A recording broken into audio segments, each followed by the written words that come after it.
Well, hey everybody, Rob Satcham from feedbackwrench.com, and we're hoping to help inspire people to try entrepreneurial endeavors. I'm going to share here some of the thoughts that I had after listening to somebody who was just stuck in their career. And if that's you, if you feel stuck in your career, or if you don't have financial momentum heading in your favor, I want to really encourage you, listen to this video.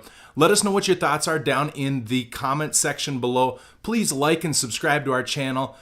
We truly believe that entrepreneurship is one of the most untapped resources in our nation, and we need to spread the word about how to add value in exchange for wealth. So without further ado, here is our thoughts on entrepreneurship. Rob Satcham here from Feedback Wrench, and I just had kind of a fun experience. I went and got my hair cut. As you can see, I look really good. Eric's back there nodding his head that I look very good. Not really. Nothing makes my head actually look thinner, which is not a good thing. In fact, when I went to Lakeville High School, on graduation day, they had us all line up to get our graduation hats and whatnot, and our gowns and everything. We had to line up. It was like 7 lines for the class of 2000. And they'd come up and they'd wrap around your shoulders and tell you how big you were, and then they'd do your head as well, and then tell you your size, and you'd go. I get up to the front of my line, the lady does my shoulders. She's like, "Oh, you've got broad shoulders." And then she does my head, and she goes, "We got a winner!" And here, evidently, I had the biggest head in all of Lakeville, and she'd been doing this for like 5 or 6 years, and my head was bigger than anyone. So whenever I go in there, I ask them, "Will you help me out? My head's kind of big, and it's not that great." But I love going to my little salon down here in Elko, New Market. You know, we're way south, Metro, Minneapolis, St. Paul, but Wendy treats me right there. She always does a really good job, I think. I guess everybody else knows, I don't really know. But she does a great job, and she was sharing with me how her son, she's got a couple of kids, and her adult grown son is out in Colorado, and he's working for a bigger corporation, and he's doing a great job. What he does is he's recruiting people for these big mining operations and whatnot, but he's getting really tired of, you know, he's been married for a year, he's been there for a couple of years, he's in the grind, he's in a giant corporation, and he's just, things aren't going so great. He's not loving what he's doing, and I have heard so many people over the last couple of months tell me the exact same story. Not necessarily of themselves, but they have a kid, you know, maybe it was a baby boomer business owner or somebody that I know telling me about their son or their daughter who's not loving what they're doing, right? And maybe financially they're not super well off yet, and they've got lots of room that they want to fill with their finances. They're trying to build financial momentum, but she's telling him he has no money, his car got stolen, he loves being outdoors, but now he's stuck inside doing what he doesn't love. You know, the corporation is nice, he's doing well at the job, but it's just, he's just itching. He's away from his family, and things are really hard. So this exemplifies to me one of the situations I find myself in all the time when it comes to entrepreneurship. So this guy's working for a big corporation, and he wants to get into something new. I hear that and I immediately think, what a great opportunity to start a side gig. When you start a side gig, in some way, shape, or form, whether you're going to be a freelancer of some sort, you're going to clean houses, maybe you want to go through and do window washing, maybe you wanted to be a tour guide of some sort, maybe you wanted to babysit, provide childcare on the weekends for somebody, do date night childcare. I could sit through and think of probably 400 bad ideas that somebody can do. Maybe some of them are bad, some of them are good. But part of why I've started to think that way is because over the last 3 years, I've sat down with probably 200 entrepreneurs in the South Metro Minneapolis region, and it's absolutely amazing the things that they do. There's a mindset with all of us that we forget that we don't have to go work for a corporation, or if we do work for a corporation, there's other things that we can do, and it's all about finding a way to add value. If you can find a way to add value to somebody, somebody will pay you for it. Now hopefully that demand will be, or that value add will be in demand. So it's not just something that you're making up because it's something that you love, and maybe it's not something you love. But I was talking to my hairdresser as she's doing my hair, making my head look a little bit smaller, and she was just telling me about what was going on, and then we got to the whole, well, here's some things that he could do. Which I know people don't love hearing ideas of things that someone else can do. Everybody rolls their eyes and they come up with yeah buts, right? Now, my hairstylist wasn't really doing this, but I'm telling you, every month I talk to about 7 or 8 people that are in the exact same situation. They don't love what they do, or they're financially strapped and they want to start building more financial momentum or get into a calling or a passion or something that they love. And when you start planting ideas, all you hear is yeah, buts. Folks, we've got to get the yeah, buts out of our head. And here's why I'm saying that. I'm not just trying to be a motivational speaker to try and hopefully ignite a passion or an idea inside of somebody. I've seen this firsthand. If you go through your Yellow Page websites, I was going to say the Yellow Page book, but there's no such thing as a Yellow Page book. But if you go through the local businesses around you, you're going to see people that just decided to go out and do a service or sell a product and add value to people in exchange for money. That's all you have to do.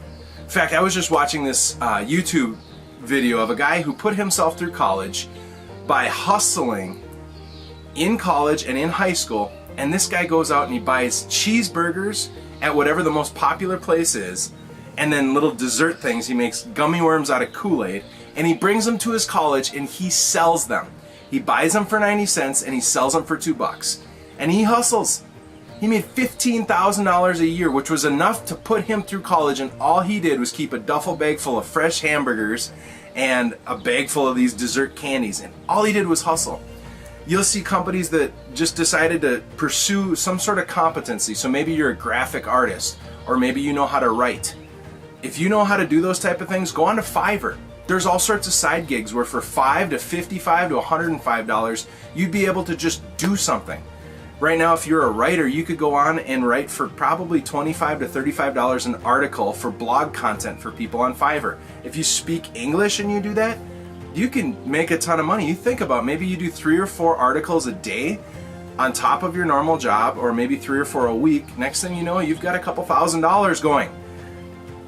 My main point is that entrepreneurship is accessible to anybody. Entrepreneurship is something that anyone can do. Doesn't matter if you're rich or poor.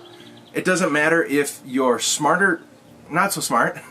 And it also doesn't matter what you've got around you. Now, having a team around you of family that's supportive is super helpful. Having economic means so that you have transportation, so that you have the things that are required to take care of your basic needs, that's super helpful, which is why family is important.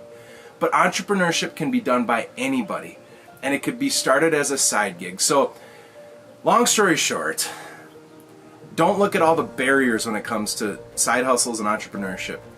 Go out and just get it done. And it all starts with finding a way to add value to somebody and then just going out and doing it. The bottom line is, there are barriers. You have to push through the barriers and just get it done, add value, come up with a pricing, and something can happen.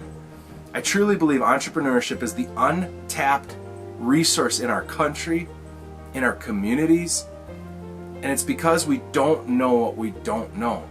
There are so many jobs and so many companies and so many ways to add value that we just simply are clueless. We don't even know that people do these things. I talk to people that do the most bizarre activities for their business. There are basically everything you buy is brokered at some level. A lot of people don't know that. You know, this camera that I'm shooting on, somebody sold from Panasonic to Best Buy, where we ended up getting it. Somebody arranges those deals. There's somebody brokering something. There's a service to be done. There's delivery to be done, cleaning to be done. There are so many things that you don't know about.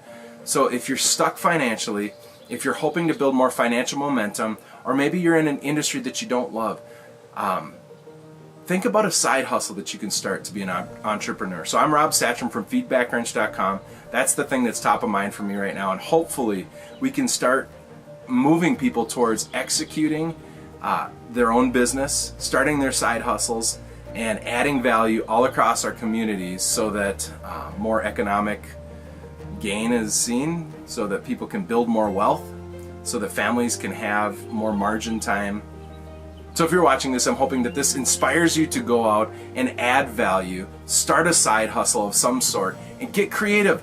Think of ways that you could go make money, and then go create a Google My Business page, a Facebook account, create some pricing, and just go out and hustle.